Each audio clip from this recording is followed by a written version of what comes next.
आज हमारा जो टॉपिक है वो कल वाला ही टॉपिक है, लास्ट लेक्चर में जो हमने पढ़ा था, इलेक्ट्रोमैग्नेटिक ऑसिलेटर।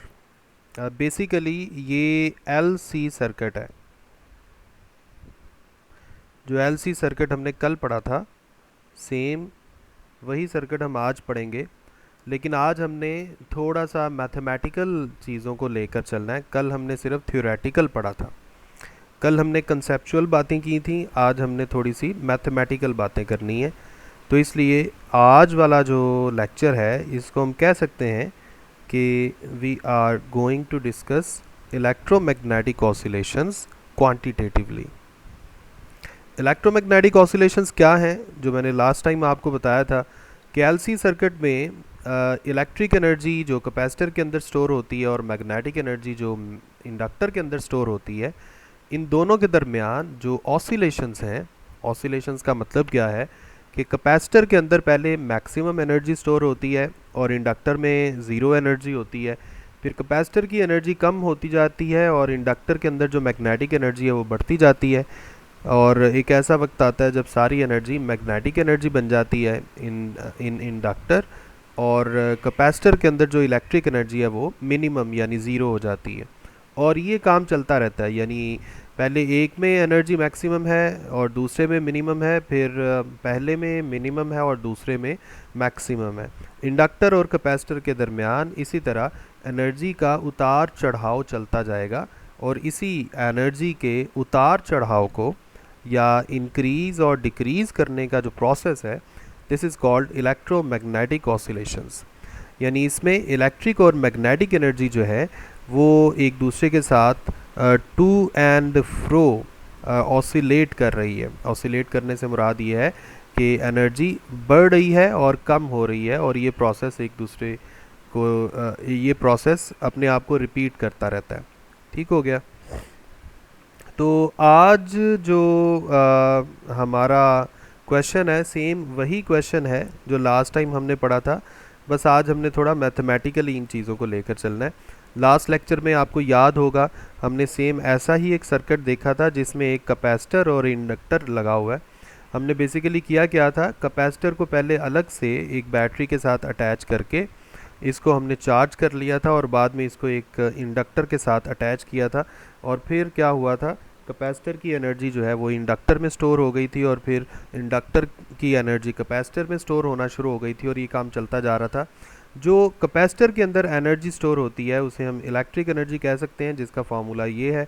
और इंडक्टर के अंदर जो एनर्जी स्टोर हो रही है दैट इज़ मैग्नेटिक एनर्जी, और उसका फार्मूला ये है। अब लास्ट टाइम भी हमने ये बात डिस्कस की थी कि इन दोनों एनर्जीज़ में जो फ्लक्चुएशंस आ रही हैं, यानी इंक्रीज़ और डिक्रीज़ हो रही हैं, वो तो बात अपनी जगह ठीक है। लेकिन इन दोनों एनर्जीज़ का जो सम है, जिसे हम टोटल एनर्जी कह सकते हैं, that sum must remain constant. क्योंकि law of conservation of energy क्या कहता है कि टोटल एनर्जी को आप कभी भी कम या ज़्यादा नहीं कर सकते। तो इसलिए हम कह सकते हैं कि sum of these two energies is actually total energy and it must remain constant। अच्छा, अब हम ऐसा करते हैं, इन दोनों का सम हमने लिख लिया, दोनों की वैल्यूज़ हमने पुट कर ली, और किया क्या, इस इक्वेशन को दोनों तरफ डिफ्रेंशिएट कर लिया विद रिस्पेक्ट टू टाइम। अब देखें, इधर भी विद रिस्पेक्ट टू टाइम और इधर भी विद रिस्पेक्ट टू टाइम। अच्छा, अब अगर आप गौर करें, ये जो फर्स्ट टर्म है इसमें वेरिएबल क्या है? इसमें वेरिएबल है चार्ज, क्योंकि चार्ज में उतार चढ़ाव हो रहा है। और कैपेसिटर की जो कैपेसिटेंस है यानी C, दैट इज़ कांस्टेंट, 2 भी कांस्टेंट है। तो ये 1/2C जो है ये बाहर हमने कांस्टेंट की शक्ल में लिख लिया है, और Q स्क्वायर का जब हम डेरिवेटिव लेंगे तो वो आएगा 2Q, और फर्दर डेरिवेटिव आएगा dQ डिवाइडेड बाई dt। ठीक हो गया? इसी तरह अगर आप इसकी दूसरी टर्म को देखें तो इसमें इंडक्टेंस ये कांस्टेंट है, 1/2 भी कांस्टेंट है, उनको बाहर एज इट इज़ हमने लिख लिया। करंट यहाँ पे वेरिएबल है, क्योंकि यहाँ पे करंट मुसलसल इंक्रीज़ होता है, फिर डिक्रीज़ होता है, फिर ऑपोजिट डायरेक्शन में इंक्रीज़ होता है, फिर डिक्रीज़ होता है, ये काम चलता जाता है। इसको जब आप फर्दर आप डिफ्रेंशिएट करेंगे तो 2i into D I over D T इस तरह से लिखा जा सकता है। नेक्स्ट स्टेप में आप देखें, ऊपर वाला 2 नीचे वाले 2 से कैंसिल आउट किया जा सकता है, बाकी आपके पास ये वाली 2 टर्म्स बच गई। ठीक है, अब आपने क्या किया, अब आप इसको ऐसा करें, ये जो q ओवर डी टी है, D Q over D T, ये rate of flow of charge है, इसे आप करंट कह सकते हैं। बाकी सारी इक्वेशन वैसी की वैसी है। अब हमने क्या किया, अब हमने इस इक्वेशन को एल आई से डिवाइड कर दिया, ठीक है। तो लेफ्ट हैंड साइड पे तो ज़ीरो था, ज़ीरो को डिवाइड करेंगे तो कोई फ़र्क नहीं पड़ेगा, ज़ीरो एज इट इज़ रहेगा। आई क्यू ओवर सी, इसकी जगह क्या आ जाएगा, Q divided by L C. इसी तरह ये वाली टर्म में सिर्फ डेरिवेटिव बच जाएगा D I over D T. अब आई यानी करंट क्या चीज़ है, इसको मैथमेटिकली हम लिख सकते हैं rate of flow of charge, यानी D Q over D T. यानी मैं इसको लिख सकता हूँ डी ओवर डी टी, तो पहले से ही लिखा हुआ है, और आगे D Q over D T भी लिख दिया। तो जब आप इसको इकट्ठा करके लिखेंगे तो हम इसे सेकंड डेरिवेटिव की शक्ल में लिख सकते हैं। अब आप गौर करें, इसमें 1 ओवर एल सी ये कांस्टेंट है, वेरिएबल है चार्ज, यहाँ पे चार्ज की सिंगल पावर है या उसके साथ डेरिवेटिव मौजूद नहीं है। लेकिन आप देखें मैक्सिमम जो डेरिवेटिव है वो कौन सा है, सेकंड डेरिवेटिव। तो इसे हम कह सकते हैं सेकंड ऑर्डर डिफरेंशियल इक्वेशन। तो हमारे पास सेकंड ऑर्डर डिफरेंशियल इक्वेशन आ गई है।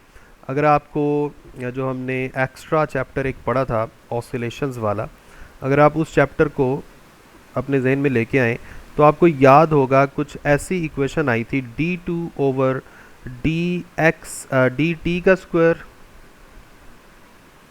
Into X plus K over M into X is equal to zero. कुछ ऐसी इक्वेशन बनी थी, हमने कहा था ये सेकंड ऑर्डर डिफरेंशियल इक्वेशन है। और इसमें जो के ओवर एम था इसे हमने ओमेगा स्क्वायर बोला था।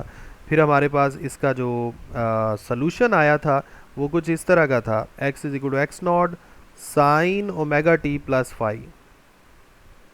इसी तरह x is equal to X naught cos omega T plus five. ये दो सोल्यूशन आए थे, अगर आपको ये याद आ रहे हैं तो आप मुझे बता दें।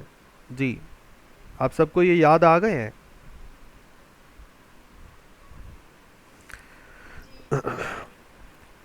बेटा जो ऑसिलेशंस होती हैं ना, सिंपल हार्मोनिक ऑसिलेशंस, उसमें जब आप इक्वेशन ऑफ मोशन लिखते हैं, ये जो ऊपर आपको इक्वेशन नज़र आ रही है this is equation of motion. इस इक्वेशन ऑफ मोशन का जो सॉल्यूशन है वो हमेशा साइन या कॉज फंक्शन की फॉर्म में हमारे पास आता है, ठीक है। तो इसका मतलब ये हुआ जो इक्वेशन हमारे पास यहाँ पर लिखी गई है, ये वाली इक्वेशन भी एग्जैक्टली वैसी ही है जैसी मैंने यहाँ लिखी है। तो इसका मतलब है उसका सोल्यूशन यानी वहाँ पर Q की वैल्यू भी एग्जैक्टली उसी से मिलती जुलती आएगी, यानी Q must be equal to Q naught, चाहे साइन लिख लें चाहे कॉज लिख लें। हम यहाँ कॉज का फंक्शन यूज़ कर लेते हैं, ओमेगा टी प्लस फाइव। तो देखें सेम वैसा ही सोल्यूशन यहाँ पर हमारे पास आएगा। तो ये हम डायरेक्टली कह सकते हैं कि जी इस सेकंड ऑर्डर डिफरेंशियल इक्वेशन का जो सोल्यूशन है that must be Q is equal to Q naught cos omega T plus five. जी, यहाँ तक बात क्लियर है सबको?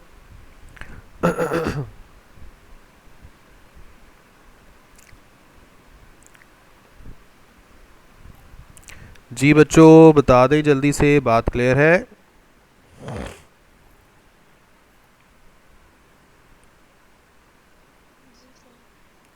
ओके अच्छा, अब नेक्स्ट हम मूव करते हैं। उसमें क्या है, हमने क्या करना है, ऊपर जो आपको इक्वेशन ऑफ ऑसिलेशंस मिली है, ये वाली जो इक्वेशन है, ये जो सबसे ऊपर लिखी हुई है जिसको मैंने एरोज़ के साथ हाईलाइट किया है, इस इक्वेशन में आपने Q की यही वाली वैल्यू पुट कर देनी है। ये देखें, हमने Q की जगह ये पुट कर दिया। अब आप देखें जो पहली टर्म है इसमें हमने 2 दफ़ा डेरिवेटिव लेना है। ये मैं आपको करके दिखा देता हूँ क्योंकि यहाँ डायरेक्ट किया गया है। जब आप 2 दफ़ा टाइम डेरिवेटिव लेंगे तो ये आएगा जनाब Q नॉट, कॉज जो है वो माइनस साइन में कन्वर्ट हो जाएगा, ओमेगा टी प्लस फाइव। और जब आप फर्दर डेरिवेटिव लेंगे तो वो ओमेगा आएगा, और बाकी सेकंड टर्म तो एज इट इज़ ही आएगी, 1 over L C into Q naught into cos omega T plus five. Right hand side पे ज़ीरो है। अच्छा, इसके बाद एक दफ़ा और डेरिवेटिव हमने लेना है क्योंकि अभी तो हमने एक दफ़ा डेरिवेटिव लिया था। जब आप दूसरी दफ़ा डेरिवेटिव लेंगे Q नॉट उसके साथ ऐसे ही रहेगा, नेगेटिव साइन भी ऐसे ही रहेगा, साइन जो है वो कॉज में शिफ्ट हो जाएगा, cause omega T plus five. और फर्दर डेरिवेटिव एक और ओमेगा आएगा, पहले से भी एक ओमेगा है तो एक और ओमेगा जो है वो उसको ओमेगा स्क्वायर कर देगा। बाकी आप देखें यहाँ पर एज इट इज़ वही सारा कुछ आएगा जो पहले से लिखा गया है, cos omega T plus phi. अब आप देखें cos omega T plus phi और क्यू नॉट, ये तो कॉमन आके दूसरी तरफ जाकर ये ज़ीरो से डिवाइड हो सकते हैं, इनको तो आप ख़त्म कर दें। इसका मतलब है लेफ्ट हैंड साइड पे आपके पास पहली टर्म में माइनस ओमेगा स्क्वायर और दूसरी टर्म में प्लस 1/LC ये बच जाएगा, बाकी सारा कुछ ख़त्म हो जाएगा। तो यहाँ देखें हम यहाँ पर पहुँच गए हैं, जब ये ओमेगा स्क्वायर दूसरी तरफ जाएगा तो ये पॉजिटिव हो जाएगा, फिर आप दोनों तरफ स्क्वायर रूट लेंगे तो आपके पास यहाँ से इक्वेशन बन सकती है। आपको याद होगा कल हमने ये डायरेक्ट फार्मूला लिखा था, तो आज हमने इसको प्रूव कर लिया है। Omega is equal to 1/LC square root. अगर हमारा दिल करे तो हम ओमेगा को एफ़ की फॉर्म में भी लिख सकते हैं। हम जानते हैं ओमेगा जो है वो 2πf के बराबर होता है, इसकी जगह 2πf स्क्वायर पुट किया। अब आप दोनों तरफ f को एक साइड पे रहने दें और दूसरी तरफ बाकी सारा कुछ ले जाएंगे, स्क्वायर रूट लेना पड़ेगा, तो ये वाला हमारा आंसर आ जाएगा। ये हम यहाँ से भी बना सकते थे, ओमेगा की जगह डायरेक्ट 2πf लिखा, राइट हैंड साइड पे 1/LC स्क्वायर रूट, यहाँ से अब f आपके पास आ जाएगा 1/2π स्क्वायर रूट LC। ठीक हो गया। तो ये है आपका फ्रीक्वेंसी का फॉर्मूला। अच्छा, अगर हम ये चाहें कि फ्रीक्वेंसी फाई की जगह अगर हम ज़ीरो पुट करें, फाई जो है ये बेसिकली इनिशियल फेज़ है या फेज़ कांस्टेंट है, यहाँ जो फाई है इसकी जगह आप ज़ीरो पुट कर दें तो क्यू की वैल्यू पुट करें इलेक्ट्रिक एनर्जी वाले फार्मूला में। देखें ये कौन सा फार्मूला है जिसको मैं अभी अभी बॉक्स में लिख रहा हूँ, ये कैपेसिटर के अंदर स्टोर होने वाली इलेक्ट्रिक एनर्जी का फार्मूला है। तो जब यहाँ पर आप क्यू की वैल्यू पुट करेंगे तो आपके पास इलेक्ट्रिक एनर्जी का ये फार्मूला बन जाएगा। इसी तरह मैग्नेटिक एनर्जी में ½ L I² की जगह अब I क्या चीज़ है, यहाँ I है dQ/dt। तो आप यहाँ Q की वैल्यू पुट करें और उसका डेरिवेटिव ले लें। जब आप इसका डेरिवेटिव लेंगे, ये मैं आपको करके दिखा देता हूँ, 1/2 × L, इसका डेरिवेटिव लेंगे Q0 minus sign omega T into omega. सही है। अब आप इसका स्क्वायर कर लें, आपके पास बन जाएगा L/2 Q0 square sine square omega T into omega square. तो यही आपको यहाँ लिखा हुआ नज़र आ रहा है। तो ये आपके पास देखिए मैग्नेटिक एनर्जी का फॉर्मूला बन गया। ठीक है। और हम ये पुट कर सकते हैं ओमेगा स्क्वायर की जगह 1/LC। ये देखें ओमेगा स्क्वायर की जगह 1/LC पुट कर सकते हैं। L जो है ये L से कैंसिल हो जाएगा, तो नीचे उसी तरह 2C आ गया। अब अगर आप गौर करें, मैं इन दोनों इक्वेशंस को हाईलाइट करता हूँ। ऊपर इक्वेशन आपको लिखी नज़र आ रही है इलेक्ट्रिक एनर्जी की, बाकी सारा कुछ वही है, बस फार्मूला में cos स्क्वायर ओमेगा टी है। और ये वाली इक्वेशन जो मैं अभी अभी हाईलाइट कर रहा हूँ, ये मैग्नेटिक एनर्जी का फार्मूला है, इसमें भी बाकी सारा कुछ वही है, सिर्फ जो फंक्शन है वो साइन स्क्वायर ओमेगा टी लिखा हुआ है। तो ये इन दोनों में डिफरेंस है, यानी इलेक्ट्रिक एनर्जी में कॉस फंक्शन आ रहा है और मैग्नेटिक एनर्जी में साइन फंक्शन आ रहा है। हम जानते हैं साइन फंक्शन और कॉस फंक्शन, इन दोनों के दरमियान जो फेज़ का डिफरेंस होता है वो 90 डिग्री होता है। यानी आप ये कह लें कि अगर एक वैल्यू मिनिमम है तो दूसरी वैल्यू मैक्सिमम होगी। जैसे फॉर एग्जांपल आप अगर एंगल 0 लेंगे, ओमेगा टी की जगह 0 पुट करें, तो साइन फंक्शन का आंसर क्या होगा 0, लेकिन ओमेगा टी की जगह 0 पुट करने पे कॉस फंक्शन का आंसर मैक्सिमम होगा। इसका मतलब है एक वैल्यू अगर मिनिमम है तो दूसरी मैक्सिमम है। यही बात हम कल कंसेप्चुअली डिस्कस कर रहे थे, आज हम यही बात क्वांटिटेटिवली फार्मूला की शक्ल में डिस्कस कर रहे हैं। ठीक है। यानी अगर इलेक्ट्रिक एनर्जी मिनिमम है तो मैग्नेटिक एनर्जी मैक्सिमम होगी। इसी तरह if magnetic energy is minimum then electric energy must be maximum. इन दोनों के आप ग्राफ्स भी बना सकते हैं। अगर आप गौर करें, एक्स एक्सिस पे हम टाइम ले लेते हैं और वाई एक्सिस पे हम एनर्जी ले लेते हैं, और टाइम की कुछ वैल्यूज़ हम यहाँ पर फिक्स कर देते हैं। जैसे ये टाइम पीरियड का हाफ है, ये पूरा टाइम पीरियड है, यहाँ से टाइम फर्स्ट करें स्टार्ट हो रहा है। तो आप मुझे ये बताएं कि अगर साइन फंक्शन की बात की जाए, साइन साइन का ग्राफ कहाँ से स्टार्ट होता है? ज़ीरो से, ऐसा ही है। और कॉज का कहाँ से स्टार्ट होता है? जी। कॉज का कहाँ से स्टार्ट होता है? मैक्सिमम। मैक्सिमम से। तो जो साइन वाला फंक्शन है उसका ग्राफ फर्ज करें कुछ ऐसा बनेगा। अब आप समझ रहे हैं कि ये सारा ग्राफ एक्स एक्सिस से ऊपर क्यों बन रहा है? क्योंकि ये स्क्वायर वाला ग्राफ है, और स्क्वायर में नेगेटिव वैल्यूज भी पॉजिटिव हो जाती हैं। समझ रहे हैं? दिस इज स्क्वायर, ये स्क्वायर वाला ग्राफ हम बना रहे हैं। जो स्क्वायर वाला ग्राफ है वो सारा ऊपर ही आएगा। तो ये जो मैंने ग्राफ बनाया है ये मैग्नेटिक एनर्जी का ग्राफ बनाया है। इसी तरह अगर मैं इलेक्ट्रिक एनर्जी का ग्राफ बनाऊं तो वो यहाँ से स्टार्ट होगा और बिल्कुल उसका रेसिप्रोकल बनेगा। मुझसे ग्राफ बहुत ज़्यादा अच्छा नहीं बन रहा, लेकिन आपको ये बात समझ आ जानी चाहिए कि इलेक्ट्रिक एनर्जी और मैग्नेटिक एनर्जी इन दोनों के ग्राफ एक दूसरे का रेसिप्रोकल बनेंगे। ठीक है। कुछ मैंने टाइम पीरियड की भी गलत यहाँ पे प्लेसमेंट कर दी है, मैं आपको वो बता देता हूँ।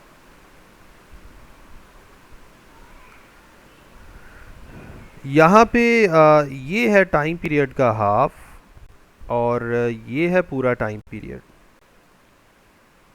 ठीक हो गया। ये जो मैंने लाइट ब्लू कलर में ग्राफ बनाया है दिस इज इलेक्ट्रिक एनर्जी, ये इलेक्ट्रिक एनर्जी का ग्राफ है। अगर आप इनको किसी भी वक्त ऐड करें तो आपके पास टोटल एनर्जी का ग्राफ आएगा, और टोटल एनर्जी का ग्राफ कितना होगा? जितनी इनकी मैक्सिमम वैल्यू है। आप इन दोनों को किसी भी वक्त ऐड करके चेक कर लें। देखिए मैग्नेटिक एनर्जी थी Q not square over 2c into sine square omega T. Electric energy थी ऊपर जो मैंने हाईलाइट किया था, Q not square divided by 2c into cos square omega T. अब आप देखें जब आप Q not square divided by 2c common निकाल लेंगे तो ब्रैकेट के अंदर sine square omega T plus cos square omega T रह जाएगा, और ये हम जानते हैं 1 के इक्वल होता है। तो इस तरह से आपके पास टोटल एनर्जी की एक कांस्टेंट वैल्यू आ जाएगी, that is Q not square divided by 2c।